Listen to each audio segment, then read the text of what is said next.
All right, so today's project that's perfect for a kind of a wet fall chilly day is replacing bilge pump switches. So this boat, because the mast is keel stepped, rainwater normally will go downhill through the mast, and then it kind of comes out the bottom there, and it just makes its way into the bilge. And there's we definitely have leaks still too, and so every couple of weeks we manually override the turning on the bilge pump to make sure it pumps, because the float switch that's in there doesn't work. So we're going to replace the pump itself is fine, so we're going to replace the switch with this setup. So this is they're called the BG1.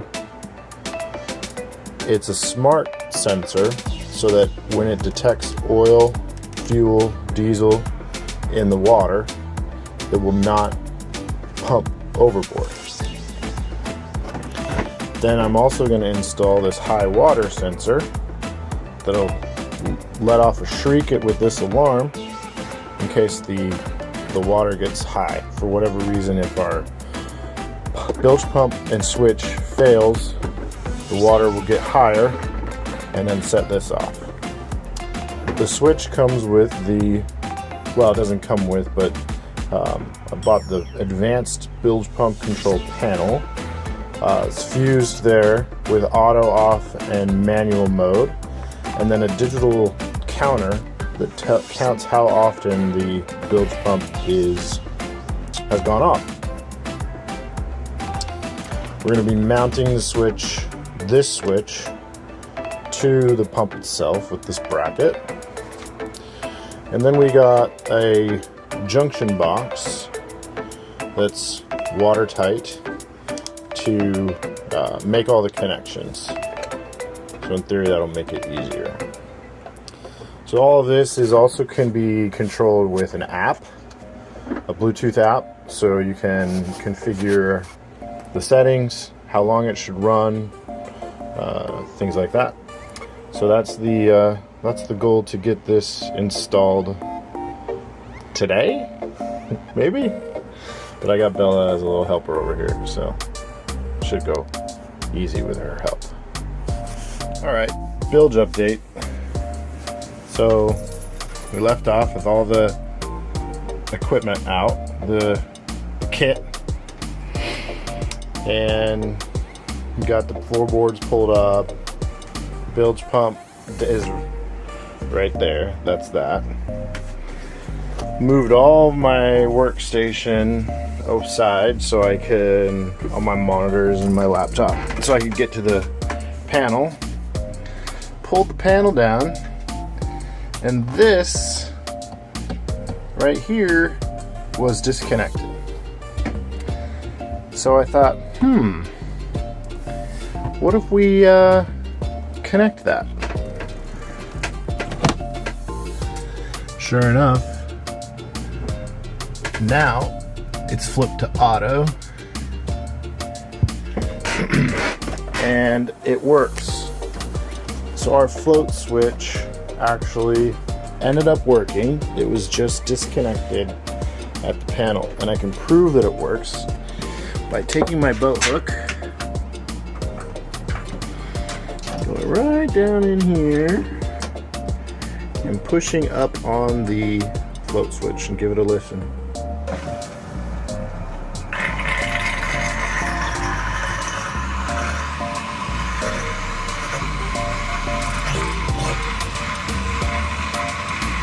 And watch, due to the style, so it's working, right?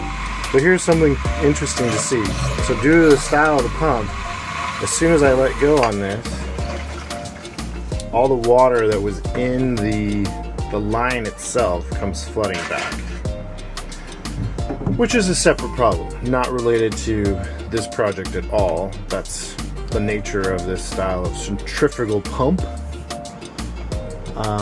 And of course we don't want to use that check valve. So we have a different solution coming for that problem. But for today, I'm gonna call that a success. And I'm gonna save this stuff for a future day, because eventually that's gonna die. So I'll save this for when we really do need to switch it up. So win for the day. Not as I expected, but pretty good. Okay, so with the automatic bilge pump working, Devin said, hey, you've got more time. What about hot water? So I just flipped on, well, we pulled everything out of the quarter cabin. The saloon is a mess. But we pulled everything out of the quarter cabin, and now I've got the hatch here above the hot water heater opened up, and I flipped it on at the main ship panel, and we'll see. I didn't hear anything like pop or break or whatever, but I turned off anything that could make noise. So the TV's off, fans are off, the humidifier's off, air purifier's off. Everything's off so I can listen for any weird noises or anything, but so far so good. It looks new-ish. Marine water heaters from Raritan. I noticed that it said, what did it say, 12 gallon, I think, which is pretty decent. Definitely 120 volts, so best to use while on short power. But we'll see. Yeah, we'll see if this gives us hot water. That'd be amazing. And then while I've got this all torn apart, I'm gonna clean up in here, investigate why that's all duct taped, but clean the whole, just give everything a good clean. And yeah, more to come. So, babe, what are we doing? We're going to test to see if the hot water works. So I have to turn it to hot? We'll turn it on first. What is it? Yeah, now turn it to hot. Or blue? Turn it to hot. Does it get hot water? Yep. Is hot water? Warm so far. It means it'll probably be hot at some point. Wait, let me see that face. Is it hot? No, it's not hot, it's just warm. Well, that means it's working. Yeah. Yeah. Exactly. It's awesome. I mean, it's not hot, but it's working. Yeah, it's getting hotter. It's getting hotter?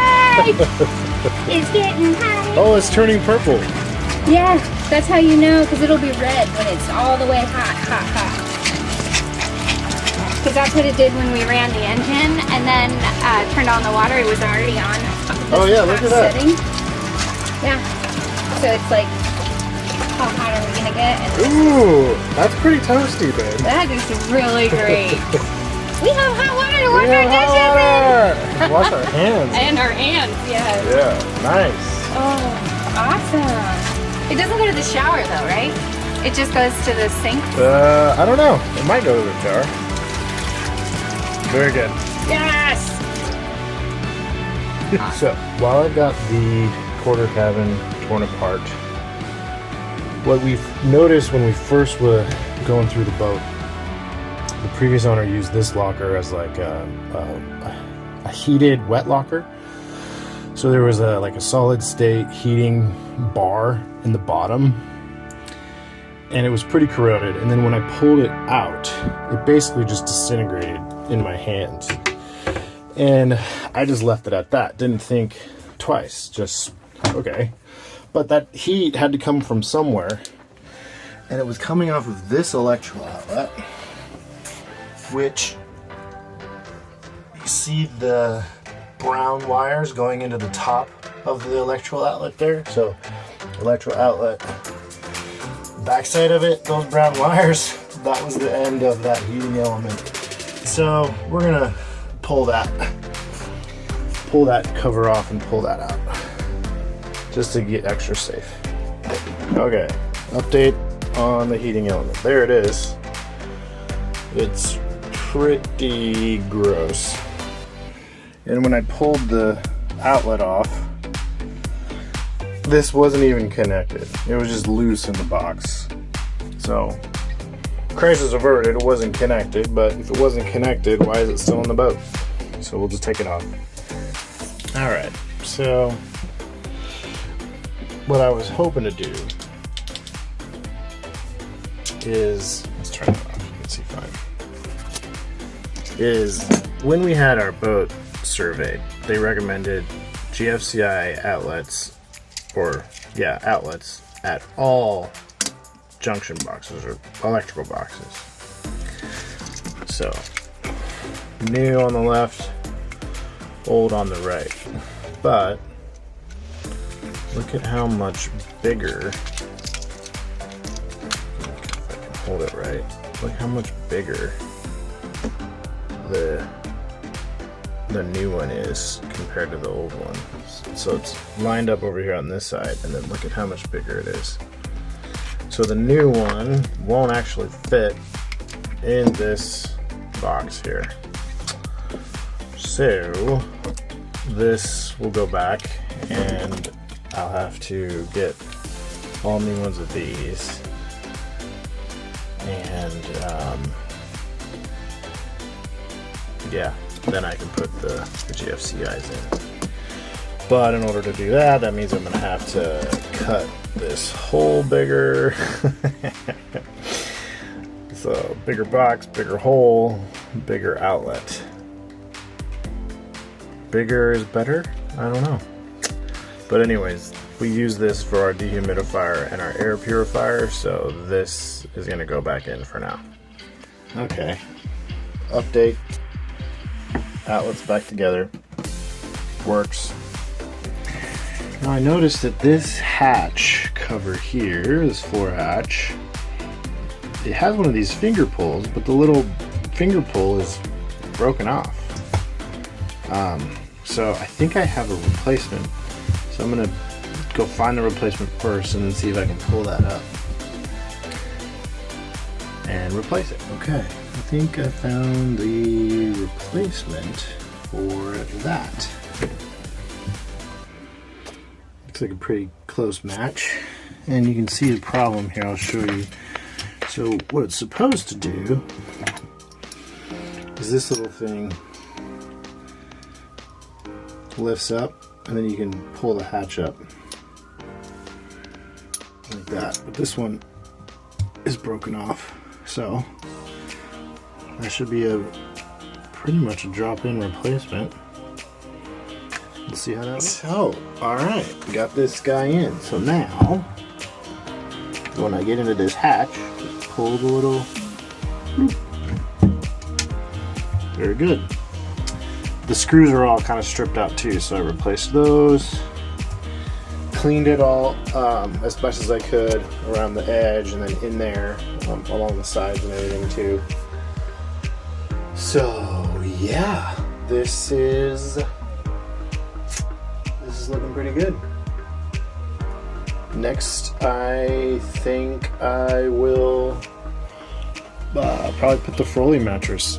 So we have extra Froley mattress system. Probably put that in here as well because I've got it all cleared out. So why not? Okay, got the balance or the delta of our Froley system. So this is what was left over after we did the V-berth, and it's not perfect, but it definitely provides good coverage. It'll be perfectly comfortable. Now I'm just putting the mattress and cushions back in, and yeah, that's great progress. Okay, so one of the things that has really benefited our galley here is just having this cutting board over the other sink. Allows us to have a space where you can just pretty much stand in front of and do prep work. Anywhere else you're either kind of leaning over or Like that's our pantry, so if we're cutting something there, you can't get into the pantry. Back here under my tool bag, there's the fridge, so if you're cutting something on the fridge hatch, you can't get into the fridge. So Devin picked up this really nice little wooden cutting board here, and it fits pretty well. It's almost exactly the size that we need. The problem is it's kind of slides around a little too much. So what we were thinking is on the back side, cutting out a piece of starboard plywood, plastic lumber, that would fit the inside of the galley sink here, and attaching it here. So when it slides in, it'll just sit in there, and it'll just stay put. I'm going to see if I can do that today. Please remember to like, subscribe, and hit that notification bell so you don't miss an episode.